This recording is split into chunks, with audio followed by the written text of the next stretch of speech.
The Bioshock trilogy is a video game series that has left us with many memories, some bad, some good, some heartbreaking, some tear-jerking. It's been not only 3 years since the last game, Bioshock Infinite, but it's almost been a decade since the release of the original Bioshock, and to commemorate that, 2K is going to be releasing all 3 games remastered for Xbox One and PS4 on the Bioshock The Collection. And to commemorate that, I recently did an abridged plays, which is this new concept that I'm doing on Bioshock Infinite. So if you guys have not checked it out, go on the link somewhere on the video, or I'm going to put a card somewhere where you can check out my bridge plays for Bioshock Infinite, where I play the entire game in just one single video with all the best parts. It's on that separate bridge plays channel. I know you guys are probably sick of hearing about it, but please check it out there if you haven't already done so, because if you're not subscribed, you may have missed it. But while we're busy hating on Call of Duty, and then we got Battlefield coming out and all these other sequels, we're forgetting about this long-running franchise that 2K has retained the utmost priority with. I'm paraphrasing what they said exactly, but they have made it clear that Bioshock is a very important property to them, and they're going to keep doing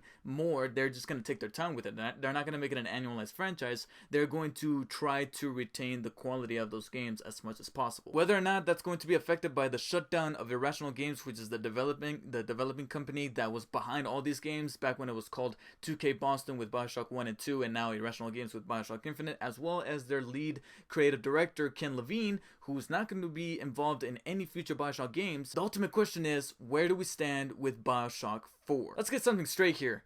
2K Games is not Konami. That should be the standing positive argument, is that they're not Konami, so they're not going to be making these Bioshock games that are going to have the name, but they're not going to have the same thing. At least that's my theory. There's always the possibility that they could go that route, because, hey, who knows, you know? Sometimes our expectations are just completely punched in the gonads, and we just have no clue where they're taking a certain property, what direction they're going to take a certain property. And we didn't think that Konami had the balls to do what they did with Metal Gear Survive. Here's to hoping that 2K doesn't do that, but at the same time, I feel like they have a good head on their shoulders to not do that, and to hopefully make a Bioshock game that will pay respects to what Ken Levine and Irrational Games left behind. Let's go ahead and push gameplay and visuals to the side, because visuals, no matter how advanced we get with the technology that we have with the PlayStation 4 and the Xbox One, or the various other versions of those consoles that we're going to be getting, like the Xbox Scorpio and now the PS4 Pro that's coming later on this year, all the Bioshock games have had this little cartoonish, exaggerated style to them that's never been photorealistic. So whatever look and design they go with, it's always going to be different than what other developers have always strived for. We're never going to get a photorealistic Bioshock game, but that's always something that made them stand out. So when it comes to the characters, the setting, and the story, that's when infinite possibilities can be explored. And with that, I'll use that as a segue to cross into some slight spoiler territory for Bioshock Infinite. I just played the game, as I said at the beginning of this video, so I feel like that's a good way to kind of lead into where we can go with Bioshock 4. So if you have not played Bioshock Infinite, then I highly suggest that you stop watching this video. As much as I wish that you would keep watching, it's for your own good, because that's a really great game. I still prefer 1, but that's just a matter of preference. That doesn't take away from the fact that Bioshock Infinite is a well-crafted, immaculate game that needs to be experienced by almost every single gamer, with one of the biggest mindfucks of an ending at the very end. But it's because of how twisted that ending is that makes us go, to what extremes can they take Bioshock 4? What worlds can we go to? What time period can we jump into? So if you have played Bioshock Infinite, hopefully you're still sticking around.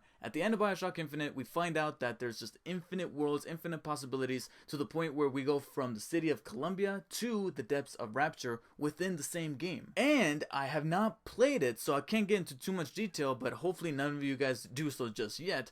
But I believe Burial at Sea then connects these two universes together seamlessly, to where all of this is just connected. It's just one big universe, one big entity. Therefore, whatever we tackle with Bioshock 4, whether it be different characters or a different setting, could also have some kind of ramification with the other universes that we explored in Bioshock 1, 2, and Infinite. And maybe those stories and those games can have some kind of effect on 4. I haven't exactly put too much attention to what the characters would be, but I would definitely like for it to be a female. I know that sounds kind of weird, but I feel like most of our protagonists for the Bioshock games, without giving too much away, have been male-oriented. And I know that you can kind of play as Elizabeth in, I think, part 2 of the Burial at Sea DLC, but that's DLC. I want it to be a full fleshed out AAA game where we have a female protagonist and try to see things from her point of view. And who knows, it doesn't necessarily have to be a brand new character. It could be, it would be interesting, but at the same time, there's a couple of characters who miraculously walked away unscathed from the previous Bioshock games. Some supporting characters that can then become the main protagonists of their own stories. As for the setting, it's strange because I have two time periods in mind, and both of them are actually in the 80s. However, they're from different centuries. I wouldn't mind jumping either into the 1980s, which we kind of saw a glimpse of in Bioshock Infinite, and it doesn't have to stop at the 1980s, it could also be the 1990s. I just want to see a much more contemporary setting and what they can experiment with when you apply the Bioshock tone and the Bioshock implications onto that time period. So 1980s, 1990s or so, where we add things that give people powers like the plasmids in the original Bioshock or the vigors in Bioshock Infinite, as well as this very horror/drama-esque story weaved into it. And the other time period is the 1880s, where we deal with the Victorian era, like Jack the Ripper, kind of weave that into a story that can then cater to the original horror tropes that the first Bioshock started. The only slight issue I would have with the 1800s would be that it'll be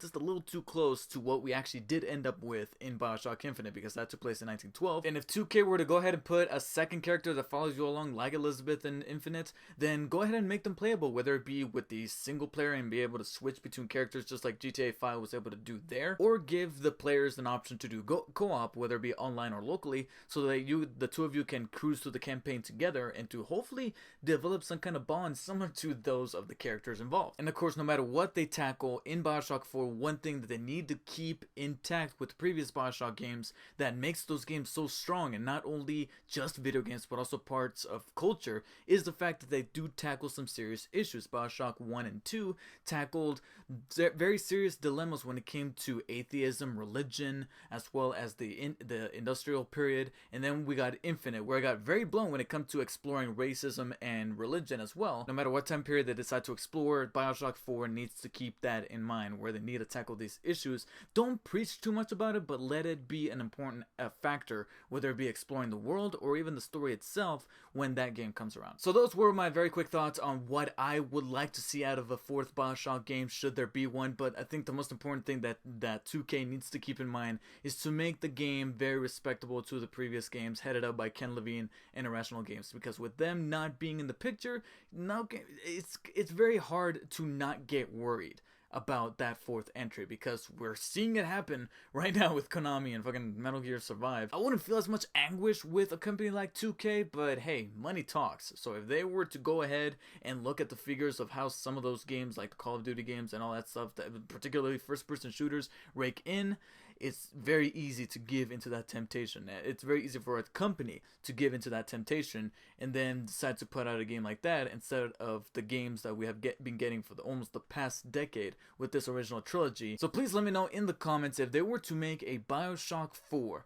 where would you want the game to take place in? What time period? What characters do you have in mind? And what kind of style and tone do you foresee in that game? Whatever you're thinking right now, post it in the comments. Please make sure to like this video if you like to, give it a thumbs up, share it, as well as subscribe for future videos. And just one more time, if you have not checked it out, please check out my abridged plays of Bioshock Infinite now on my abridged plays channel. Link in the description or in the cards somewhere. Be sure to check it out, because if you're not subscribed, you're going to be missing videos like that coming up very, very soon. And also feel free to let me know, are you guys going to be picking up the Bioshock The Collection, which comes with all 3 games, all DLC? I say that if you missed those games and you just got indoctrinated into video games period with the PS4 and Xbox One, this is perfect. Just binge the entire trilogy in like a couple weeks or so, and they're outstanding games. Even Bioshock 2, I'm gonna go on record say that Bioshock 2 is slightly underrated. It's not a masterpiece like 1 or even Infinite are, but I still think it has its moments that should not go unnoticed. Anyways, that about does it for me. Thank you guys for watching, and I'll see you guys next time.